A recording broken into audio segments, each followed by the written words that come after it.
السلام علیکم ورحمۃ اللہ وبرکاتہ نحمده ونصلی علی رسولہ الکریم اما بعد فاعوذ باللہ السمیع العلیم من الشیطان الرجیم بسم اللہ الرحمن الرحیم۔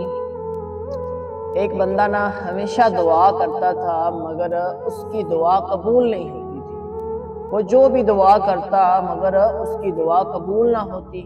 ایک دن وہ بڑا پریشان حال ایک عالم کے پاس گیا اور اس عالم سے جا کر اپنا واقعہ بیان کیا کہ میں جو بھی دعا کرتا ہوں وہ قبول نہیں ہوتی۔ تو اس عالم نے اس سے پوچھا کہ کیا تم حلال کماتے ہو یا حرام بھی شامل ہو جاتا ہے اس میں؟ وہ خاموش ہو گیا کیونکہ اس کی کمائی میں کبھی کبھی حرام بھی شامل ہو جاتا ہے۔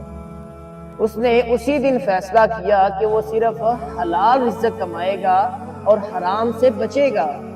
کچھ ہی عرصے بعد اس نے محسوس کیا کہ اس کی دعائیں قبول ہونے لگی اور زندگی میں سکون آ گیا۔ رسول اللہ صلی اللہ علیہ وسلم نے فرمایا اللہ پاک ہے اور پاک ہی چیز قبول فرماتا ہے۔